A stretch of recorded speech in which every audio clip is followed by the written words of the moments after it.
Saat si abang tampan berjalan, semua gadis di kampus menyapanya guys. Wadidaw, bisa gitu ya? Bukan hanya karena kejeniusannya, namun si abang memiliki wajah yang rupawan guys. Ia sangat populer di kampusnya. Semua mahasiswa sangat takjub dengan si abang guys. Setelah melewati ujian, sekarang mereka menunggu hasil siapa yang akan menempati peringkat pertama guys. Semua mahasiswa melihat nilai hasil ujian yang diperoleh saat itu. Ketika itu pemuda ini melihat si abang tampan yang menempati nilai tertinggi. Si Ajay yang memiliki ambisi untuk menjadi yang pertama pun sangat kecewa karena ia di posisi kedua guys. Ternyata si Ajay merupakan anak seorang menteri. Lalu ayah si Ajay menemui si abang dan mengatakan, "Aku tahu kau seorang yang jenius. Anakku Ajay depresi semenjak hasil semester tiba karena ia tak bisa lebih baik darimu. Anakku memiliki ambisi untuk menjadi yang pertama. Aku tidak mau dia depresi karena dikalahkan olehmu. Aku janji padanya bahwa aku akan memberikan apapun padanya jika ia bisa mendapatkan nilai tertinggi. Aku mau kau mengalah untuknya. Aku ingin tahu berapa banyak uang yang kau inginkan. Aku akan memberikannya untukmu. Aku tahu kau anak seorang pegawai biasa, jadi aku paham. Jadi katakanlah berapa yang kau butuhkan." Mendengar itu si abang pun mengatakan, "Emang berapa banyak uang yang kau punya? Itu tak cukup untuk membeli harga diriku." Si abang menolaknya mentah-mentah guys. Saat itu menteri itu pun mengancam si abang. Ia mengatakan, "Jika kau menolak kami, kau tahu apa yang akan terjadi padamu."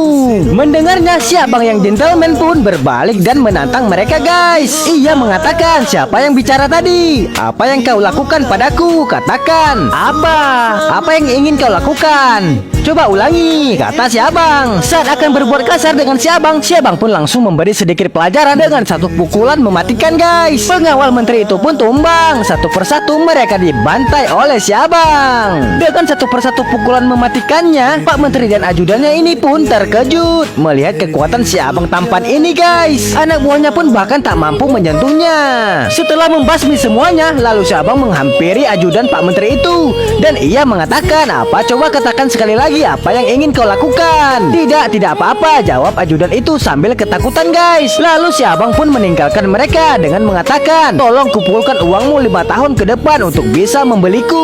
Lalu si abang sedang duduk di bawah pohon dengan temannya guys. Gadis ini mengatakan, "Selamat, kau peringkat yang pertama." Si abang mengatakan, "Bagaimana denganmu?" "Aku lulus," kata si gadis itu guys. Namun berbeda dengan Raffi, dia tak lulus ujian. Saat itu ia mendapatkan jaminan untuk bisa melakukan ujian susulan. Namun saat ayahnya di kampung menelponnya, ia mengatakan bahwa ia lulus dan mendapatkan nilai bagus untuk membuat orang tuanya senang guys. Karena sang ayah yang miskin menaruh harapan besar kepada anaknya ini. Ia rela bekerja keras sebagai seorang petani demi bisa membiayai anaknya. Ia mengatakan kepada si abang, "Aku berbeda denganmu. Aku harus belajar setiap malam, sedangkan kau hanya bersantai saja. Namun kau bisa mengerjakan dengan sangat mudah. Ini sangat tidak adil. Aku bahkan harus membohongi ayahku." Lalu si abang mengatakan, "Kau hanya perlu percaya pada dirimu sendiri. Kau belum tahu apa yang aku lewati sebelum aku bisa seperti ini. Setiap orang punya kelebihan dan bakat masing-masing. Bakat itu harus kau temukan dalam dirimu. Kau harus percaya pada diri sendiri bahwa kau memiliki kelebihan," kata si abang. "Kau harus yakin dengan apa yang kau pilih." Si Raffi mengatakan, "Aku yakin kekuatanku jika aku berada di sampingmu." Si abang mengatakan, "Bukan aku, tapi itu kekuatan ayahmu.